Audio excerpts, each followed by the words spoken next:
하나님 말씀 베드로후서 1장 1절로 11절 말씀입니다. 함께 봉독하겠습니다.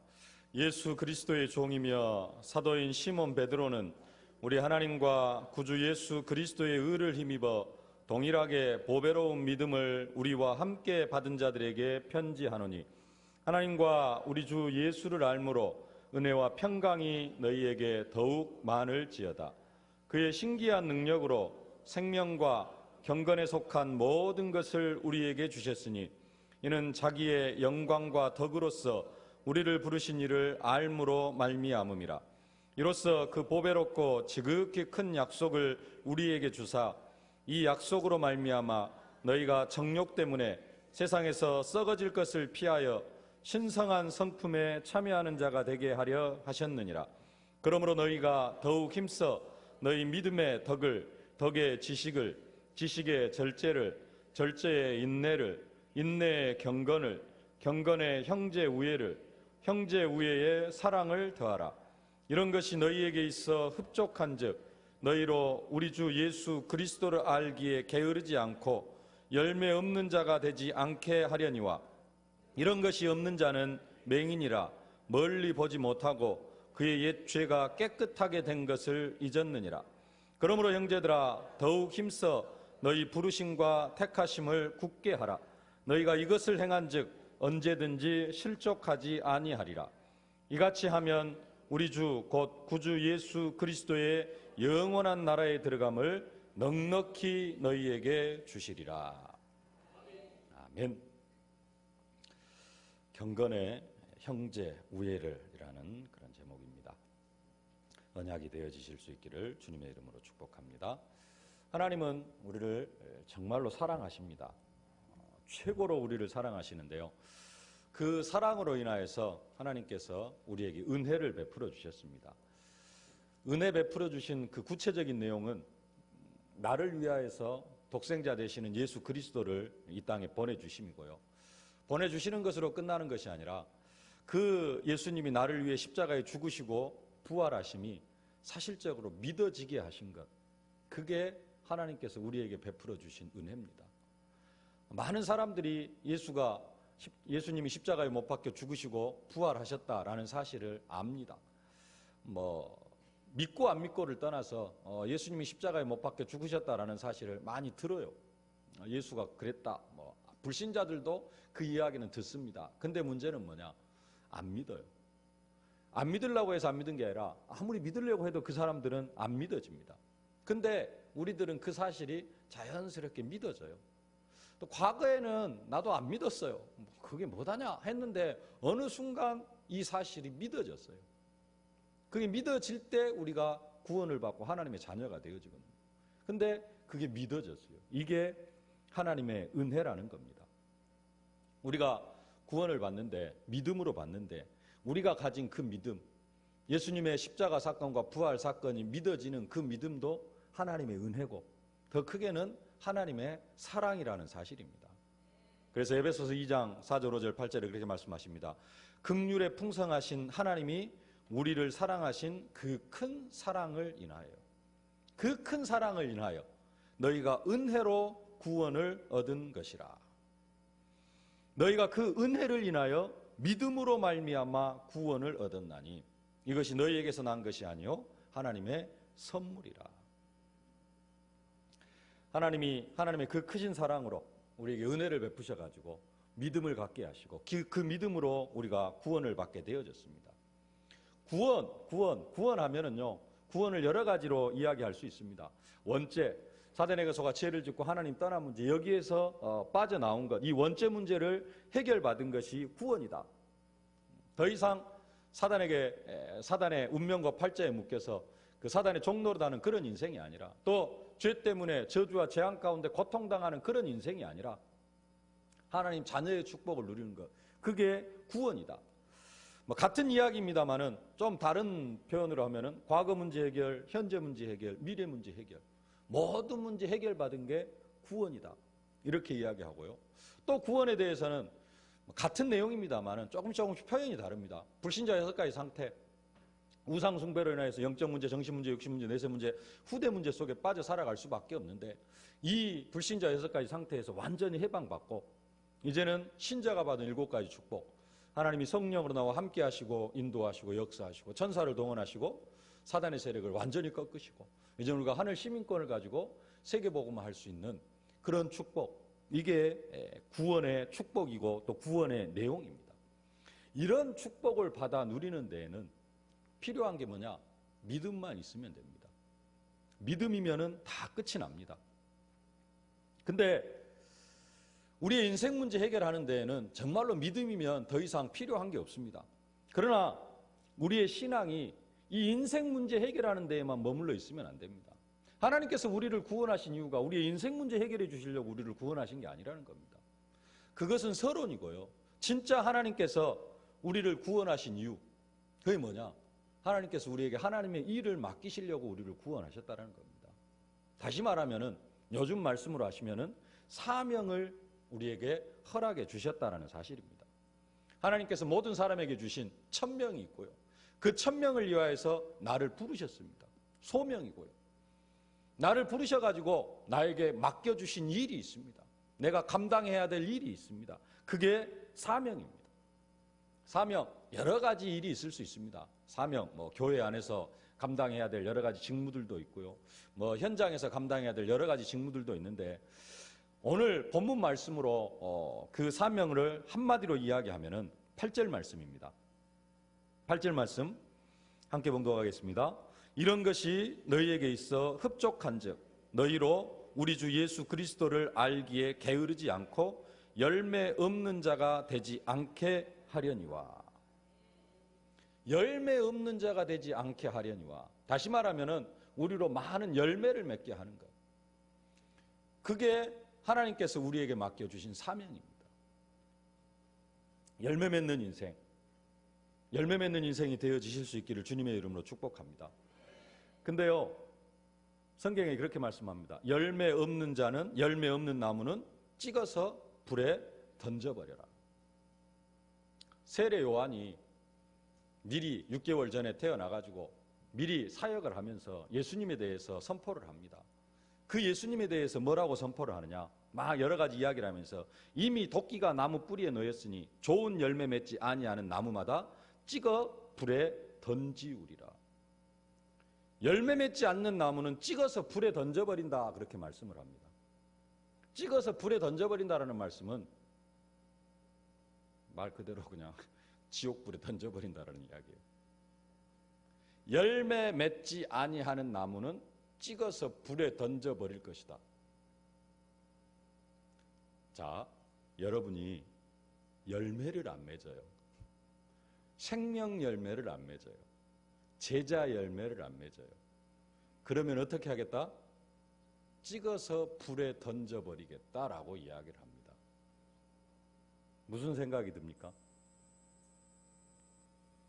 나 하나님의 자녀인데, 하나님 자녀는 영원한 자녀라고 그랬는데 찍어서 불에 던져버린다는 말은 지옥에 떨어진다는 말인데 이 말이 안 맞는데? 맞아요? 틀려요? 여러 가지 생각을 할 수 있는데 나는 지옥 갈 수 없는 신분이다. 나는 하나님 자녀니까 나는 절대로 지옥 안 간다. 이 생각이 듭니까? 아니면은 왜 이런 말씀을 하셨을까? 왜 지옥에 던져버린다고 이야기를 할까? 한 번 자녀는 영원한 자녀라고 했는데 이 말씀이 맞냐 틀리냐? 이런 생각이 듭니까? 무슨 생각이 듭니까? 열매 맺지 아니하는 나무는 찍어서 불에 던져버릴 것이다.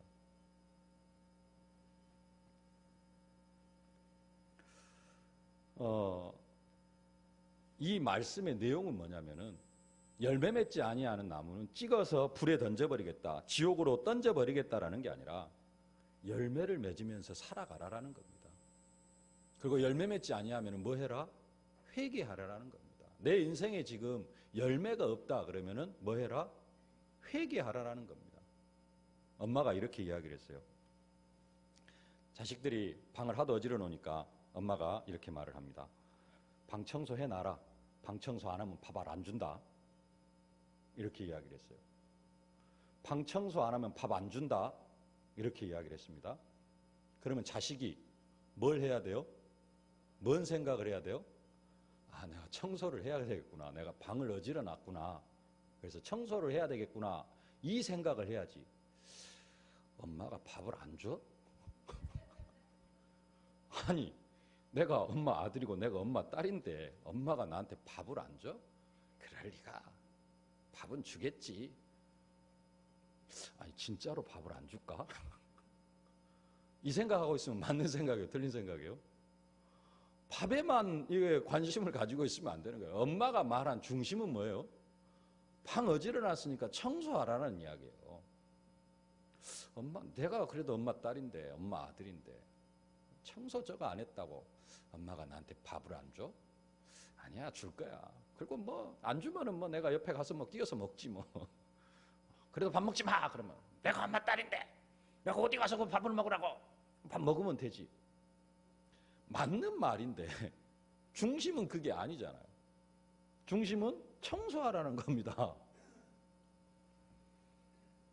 열매 맺지 아니하는 나무는 찍어 불에 던져버릴 것이다. 우리가 그 말씀만 보고 생각을 하니까 그러는데요, 그 앞에 하시는 말씀이 있어요. 그 앞에 뭐라고 이야기하느냐, 요한이 많은 바리새인과 사두개인이 세례 베푸는 데 오는 것을 보고 이르되, 독사의 자식들아, 누가 너희를 가리켜 임박한 진노를 피하라 하더냐. 그러므로 회개에 합당한 열매를 맺고, 회개에 합당한 열매를 맺고, 속으로 아브라함이 우리 조상이라고 생각하지 말라. 너희에게 이르노니 하나님이 능히 이 돌들로도 아브라함의 자손이 되게 하시리라. 이미 도끼가 나무 뿌리에 놓였으니 좋은 열매 맺지 아니하는 나무마다 찍어 불에 던지우리라. 앞에 하는 이야기는 뭐냐? 회개에 합당한 열매를 맺으라는 거예요. 하나님은 뭘로도? 돌들로도 아브라함의 자손이 되게 하실 수 있다는 겁니다. 그럼 진짜로 하나님이 돌 들어갖고 아브라함의 자손이 되게 하십니까? 그 이야기가 아니잖아요, 지금. 돌들을 들어가지고 하실 수도 있는데, 하나님 왜 돌을 들어가지고 하나님 자식, 아브라함의 자손이라고 하시겠어요? 그 이야기가 아니라는 겁니다. 그리고 함께 열매 안 맺는다고 해서 지옥불에 던져버리겠다라는 말이 아니고, 핵심은 회개에 합당한 열매를 맺으라. 회개하고, 아, 내가 열매 없는 인생을 살아가고 있구나. 자기 자신을 되돌아보고 뭐 하라는 거예요? 열매 맺는 인생이 되어져야 될 것을 말씀하고 있는 것입니다. 핵심은 뭐예요? 열매 맺는 인생이 되어져야 된다는 겁니다. 회개에 합당한 열매를 맺든지, 정말로 이제는 더 크게는 우리에게 주신 사명, 땅끝까지 이르러 증인이 되리라. 모든 민족을 제자로 삼아라. 그래서 우리가 진짜 맺어야 할 열매, 다른 열매가 아니고 사람 열매, 생명 열매를 맺어야 되는데, 아, 나에게 정말로 생명의 열매가 없구나. 이것을 회개하고, 아, 내 남은 인생을 이제는 생명 열매 맺는데 내 생을 온전히 들여야 되겠구나. 이 회개를 해야 된다는 겁니다. 우리의 삶, 구원받는 것으로 끝나는 것이 아니라 정말로 열매 맺는 삶을 살아야 됩니다. 구원받고 인생 문제 해결받으려고 하면은 오직 믿음만 있으면 됩니다.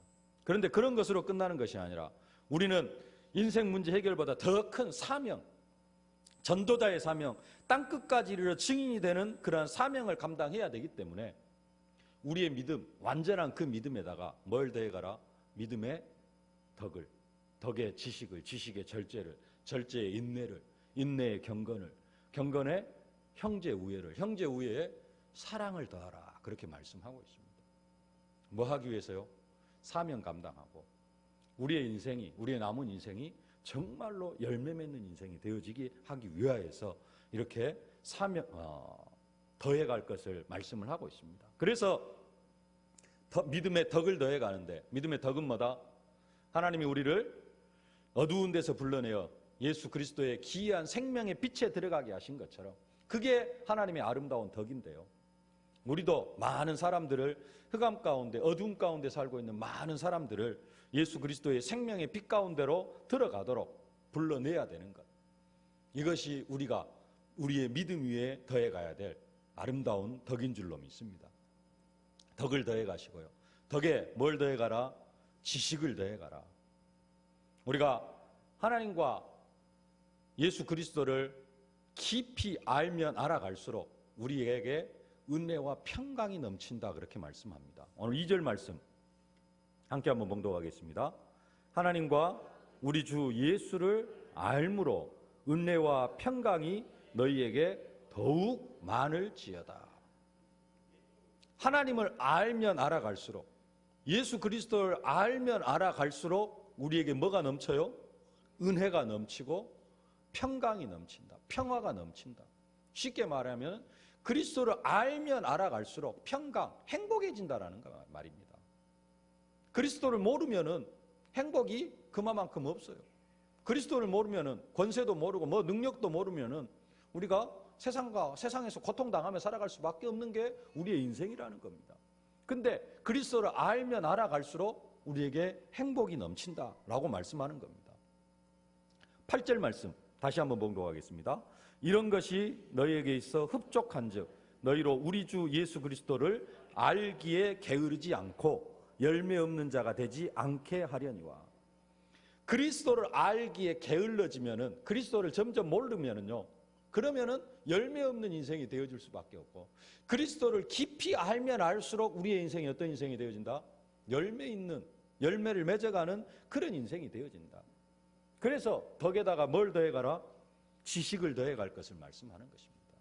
지식이 없으면은 평강도 누릴 수 없고 늘 고통 중에 살아가고, 그러니까 또 그리스도를 제대로 누리지를 못하니까 늘 그냥 고통 중에 살면서 또 그 고통 때문에 또 그리스도 붙잡고, 진짜로 그리스도를 누려버리면은 지난주 말씀드린 것처럼 문제 끝났다.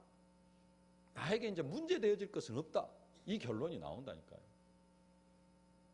근데 그리스도를 제대로 모르니까 또 인생 문제가 있는 것처럼 또 이 문제도 해결해야 되니까 또 그리스도 이름 부르고, 또 이 인생 문제 해결해야 되니까 또 그리스도 이름 부르고.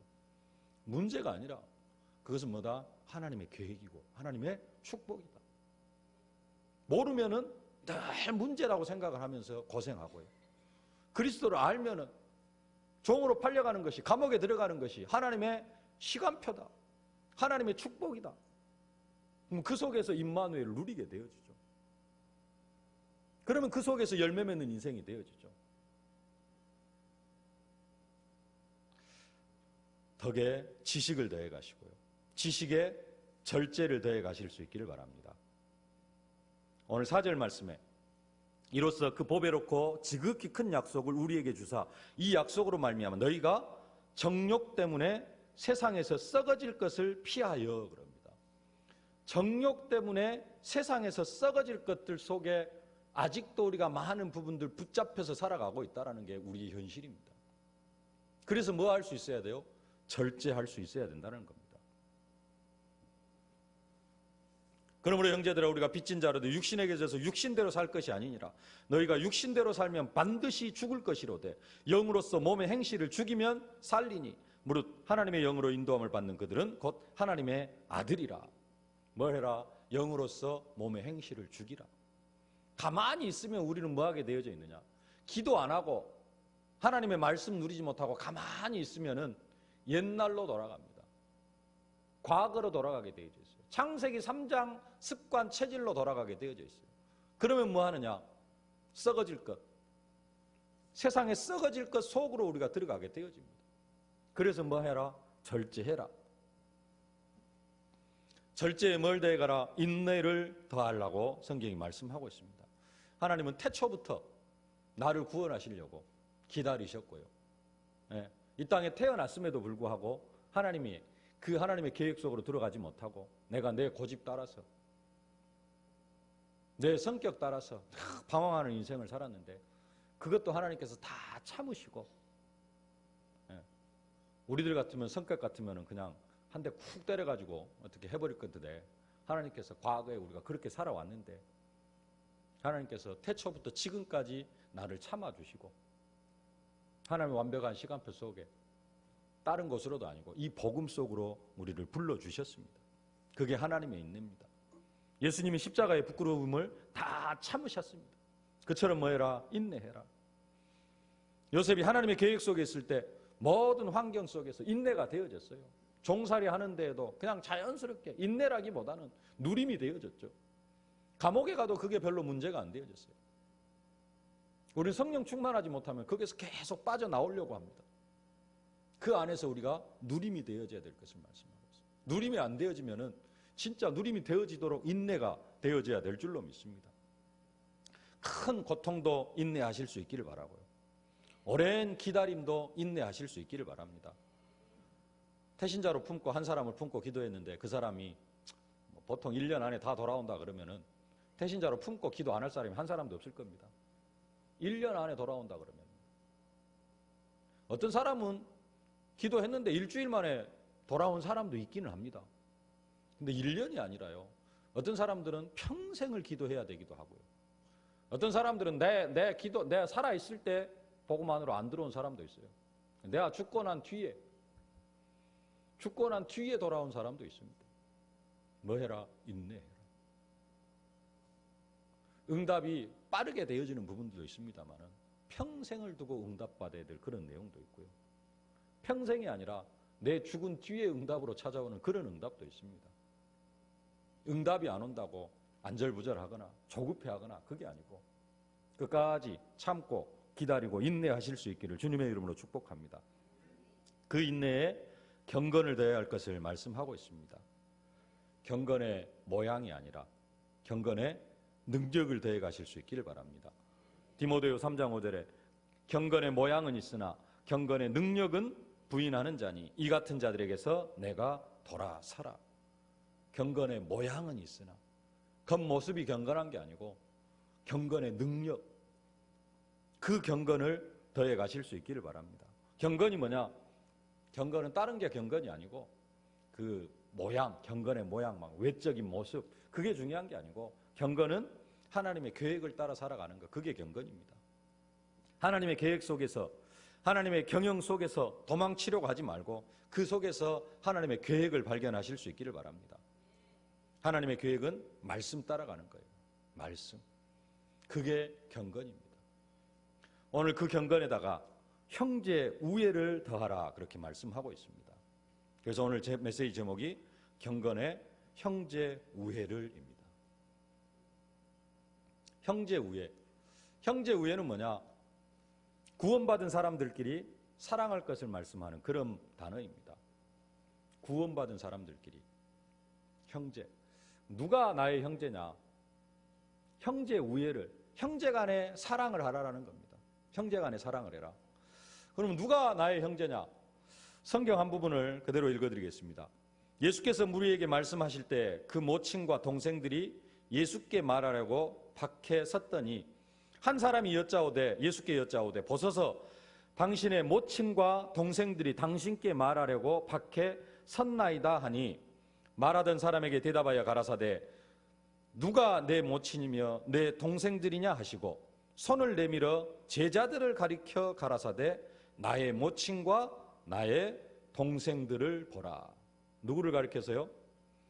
제자들을 가리켜서 나의 모친과 나의 동생들을 보라 그렇게 말씀합니다. 그러면서 누구든지 하늘에 계신 내 아버지의 뜻대로 하는 자가 내 형제요 자매요 모친이니라 하시더라. 예수님께서 하시는 말씀입니다. 제자들을 가리켜서 내 모친이요 내 형제다. 하나님의 뜻대로 행하는 자가 내 형제요 자매요 모친이다. 오늘 베드로 사도가 형제 우애를 더하라 하면서 형제에 대해서 말씀하시는데, 형제 사랑에 대해서 말씀하시는데 여기에서 말씀한 형제도 이런 의미가 있습니다. 그리스도 안에 있는 모든 사람들, 예수 안에 있는 모든 사람들이 다 영적 혈연 관계에 있습니다. 찬송가 220장에 사랑하는 주님 예수 같은 주로 섬기나니 한 피바다 한 몸 이룬 형제여 친구들이여. 육신의 형제는 혈연, 혈육, 그 같은 핏줄 이걸로 하나가 되어져 있습니다. 우리는 예수 안에 있는 우리들은 예수 피로 하나가 되어져 있습니다. 그래서 성경에서 이렇게 말씀합니다. 하나님이 미리 아신 자들을 또한 그의 아들의 형상을 본받게 하기 위하여 미리 정하셨으니 이는 그로 많은 형제 중에서 맏아들이 되게 하려 하심이니라. 많은 형제 중에서 예수님을 맏아들이 되게 하셨다라는 거예요. 저와 여러분들이 다 예수 안에서 형제고요. 그 중에 큰아들이 누구예요? 예수 그리스도. 왜 이렇게 우리가 될 수가 있느냐? 또 마태복음 23장 8절로 9절에 이렇게 말씀합니다. 그러나 너희는 랍비라 칭함을 받지 말라. 너희 선생은 하나이요 너희는 다 형제니라. 땅에 있는 자를 아비라 하지 말라. 땅에 있는 자를 아비라 하지 말라는 말은 좀 어떻게 보면은 과격한 말로 들릴 수도 있는데 육신의 아버지를 아비라 하지 말라라는 말입니다. 땅에 있는 자를 아비라 하지 말라. 육신의 아버지를 아버지라 하지 말라. 너희 아버지는 하나이시니 곧 하늘에 계신 자시니라. 하늘에 계신 하나님만이 너희 아버지시다. 그래서 우리는 한 아버지 밑에서 맏아들 되는 예수 그리스도를 큰형님으로 모시고 우리는 다 뭐가 되어진 사람이에요? 형제가 되어진 사람. 자매에 대해서는 말씀 안 드려도 되겠죠? 여기는 그냥 남자 여자의 개념이 아니고 아들의 개념으로 그냥 그렇게 말씀을 하고 있는 겁니다. 정말로 그래서 우리의 관계는 단순하게 성도 관계를 넘어서는 관계입니다. 육신의 혈육이 중요한데 그 육신의 혈육보다도 더 끈끈한 혈육이 어떤 혈육이에요? 영적 혈육. 성도 간의 관계입니다. 육신의 형제는 육신의 피가 흐르지만은 우리 교회 안에서 모든 성도들은 예수 피가 흘러요. 예수 피로 한 피바다 한 몸 이룬 형제요 자매가 되어졌다는 겁니다. 육신의 형제들은 자기의 추구하는 것들이 다 다릅니다. 가치관이 다르고 다를 수 있어요. 그러니까 예수 안 믿는 육신의 형제들은 어쩝니까? 자기들 가치관, 피는 흐르지만은 한 부모의 밑에서 자라가지고 피는 흐르고 있지만은 생각도 다르고요. 부모를 향한 생각은 같을 수 있습니다만은 그냥 살아가는 가치관, 정치에 있어서도 정치를 바라보는 가치관 이런 거 다 다릅니다. 돈을 바라보는 그 경제관 이런 거 다 달라요. 근데 예수 안에 있는 사람들은 예수 피만 흐르는 것이 아니라 추구하는 삶도 같고 추구하는 목적도 같고 뭘로요? 다른 것으로 통하는 게 아니라 정말로 하나님께 영광을 돌리고 정말로 또 좀 믿음에 든든히 서 있으면 내 인생이 열매 맺는 인생이 되어져야 되겠구나. 이런 것들로 하나가 되어지고 늘 매주 한 말씀 속에서 한 말씀을 가지고 함께 언약을 붙잡고 기도하고 이게 교회 안의 성도들의 관계, 영적 혈육 관계에 있는 그러한 우리들의 모습입니다. 그렇기 때문에 이 영적인 형제를 육신의 형제보다도 더 뜨겁게 살아가는 것이 마땅하다라는 겁니다. 형제 우애 그렇습니다. 우리 단어로는 형제 우애 두 단어로 이렇게 떨어지는 것 같은데요. 원어에 보면은 한 단어입니다. 그냥. 근데 형제라는 단어와 우애, 사랑이라는 단어가 합쳐진 단어예요. 합성어입니다. 형제 우애는 뭐냐? 버두자 사랑의자 해가지고 친구 간의 사랑 아니면은 형제 간의 사랑 그런 의미를 나타내는 게 지금 이 우애인데요. 거기에다가 또 앞에다가 또 뭘 더해놨죠? 형제라는 단어를 더해놨습니다. 형제 우애, 형제 간에 더 사랑하라. 그리스도 예수 안에서 정말로 한 피바다 한 몸 이룬 모든 복음 안에 있는 식구들을 정말로 사랑할 것을 말씀하고 있습니다. 그러면은 교회 안에서 우리가 많은 성도들, 모든 성도들을 사랑해야 되는데 어떻게 하는 것이 사랑을 하는 것인가? 몇 가지 좀 살펴보면요. 믿음이 약한 사람들이 실족하지 않도록 도와주는 것이 형제를 사랑하는 것이다 그럽니다. 고린도전 8장 11절 13절 몇 주 전에 함께 봤던 말씀인데요. 그러면 내 지식으로 그 약한 자가 멸망하나니 그는 그리스도께서 위하여 죽으신 형제라. 이같이 너희가 형제에게 죄를 지어 그 약한 양심을 상하게 하는 것이 곧 그리스도에게 죄를 짓는 것이니라. 그러므로 만일 식물이 내 형제로 실족해 하면 나는 영원히 고기를 먹지 아니하여 내 형제를 실족지 않게 하리라.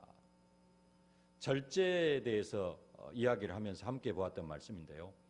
형제 우애에서도 다시 또 말씀을 보게 됩니다. 연약한 형제가 실족하지 않게 하는 것이 형제를 사랑하는 것이라는 겁니다.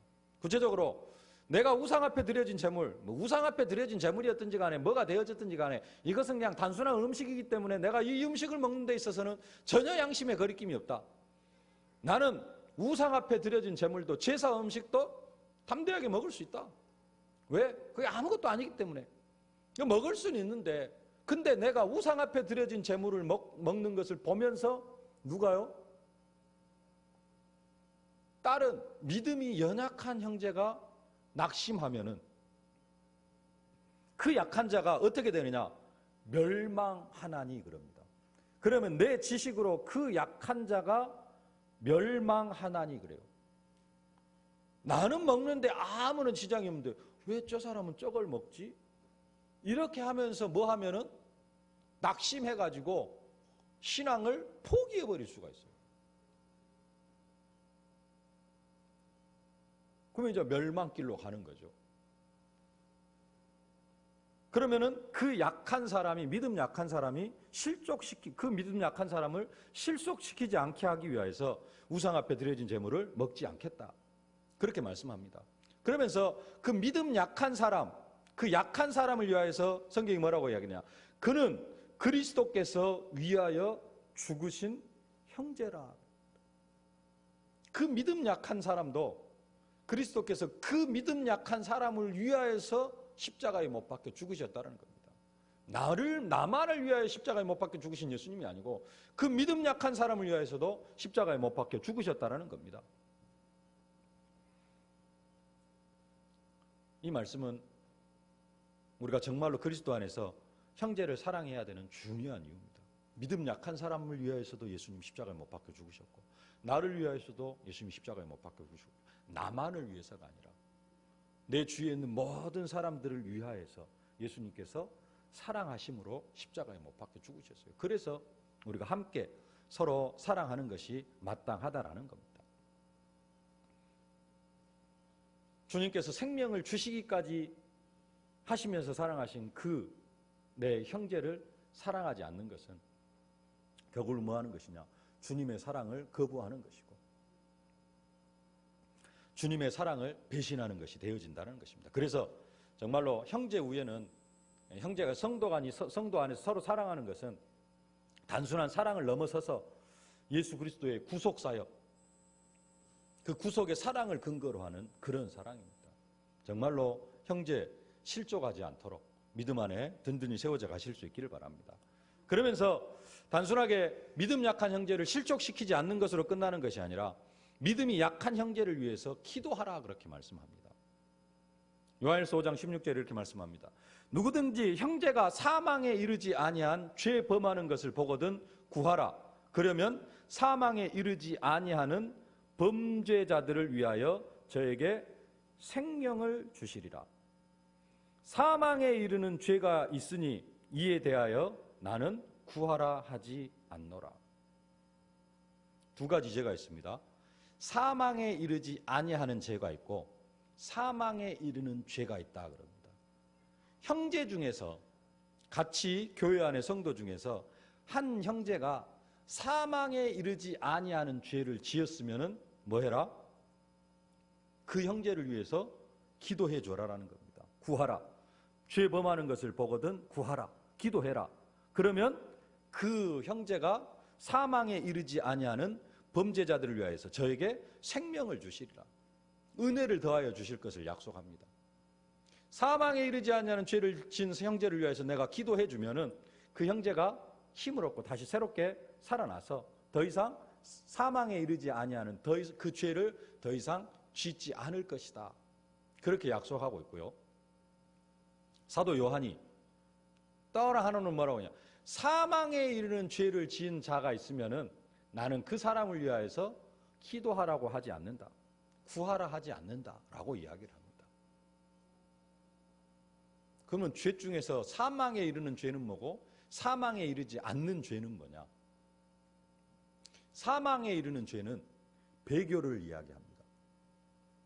쉽게 말하면은 종교를 바꿔버렸어요. 예수 잘 믿던 사람이 갑자기 어느 날 절간에 가 있는 거예요. 아니면 저기 무슨 신천지에 가 있거나 이런 데 가 있는 겁니다. 이게 배교고 이게 사망에 이르는 죄라 그럽니다. 하나님을 잘 믿는 사람이 나 이제 더 이상 하나님 안 믿겠다. 누구 믿겠다? 석가모니 믿겠다 하면서 절간에 가 앉아 있는 거예요. 이게 이제 사망에 이르는 죄입니다. 그러면서 사도 요한은 뭐라 그러냐? 그 사망에 이르는 죄를 범한 자들을 위하여서 나는 구하라 하지 않노라. 그 사람을 위해서는 기도하라고 하지 않는다. 왜? 이미 그 사람은 끝났다라는 거예요. 그러나 사망에 이르지 아니한 죄, 그 배교의 죄가 아니고 종교를 완전히 바꿔가지고 나 예수 안 믿는다 하고 그런 죄가 아니라 예수 믿는데 여러 가지 세상의 어떤 유혹에 빠져가지고 그렇게 해서 죄를 지은 사람이 있으면은 그 사람, 그 믿음 약한 사람을 위해서 아직도 체질이나 습관 이것이 창세기 3장 속에 빠져 있어가지고 그 창세기 3장의 삶을 계속해서 살아가고 있는 그 사람들을 위해서는 뭐해라? 정죄하지 말고 그들을 위해서 기도해 주어라라는 겁니다. 그러면은 하나님께서 그에게 생명을 주시리라라고 그렇게 말씀합니다. 아니 다른 종교에 있다가 돌아오는 사람들도 많이 있는데요. 그 사람들을 위해서 기도하면 안 됩니까? 원래부터 처음부터 잘 몰라가지고 절간에 다니거나 성당에 다니거나 말씀대로 하면 그렇습니다. 요한일서 5장 16절 말씀대로 하면은 처음부터 예수를 믿는 게 아니고 이 복음을 가진 게 아니라 처음부터 잘못된 종교를 빠졌어요. 그 사람들이 돌아오기를 위해서 기도하는 것은 합당하다. 그러나 예수를 잘 믿다가 종교를 바뀌어버리면은 기도하지 말라. 이게 이제 사도 요한의 이야기고요. 성경 이야기입니다. 제 이야기가 아니고. 이제 근데 그러면은 우리 식구 중에 이렇게 배교한 사람이 있으면은 기도를 그만하라는 이야기입니까?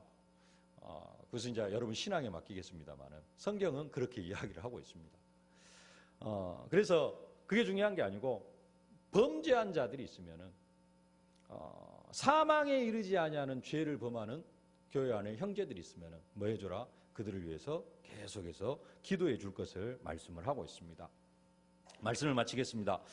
요한일서 3장 15절에 이렇게 말씀합니다. 그 형제를 미워하는 자마다 살인하는 자니 살인하는 자마다 영생이 그 속에 거하지 아니하는 것을 너희가 아는 바라. 형제를 미워하는 자는 살인하는 자다 그렇게 말씀을 합니다. 요한일서 4장 20절 21절 누구든지 하나님을 사랑하노라고 그 형제를 미워하면 이는 거짓말하는 자니 보는 바 그 형제를 사랑하지 아니하는 자가 보지 못하는 바 하나님을 사랑할 수 없느니라. 우리가 이 계명을 주께 받았으니 하나님을 사랑하는 자는 또한 그 형제를 사랑할지니라.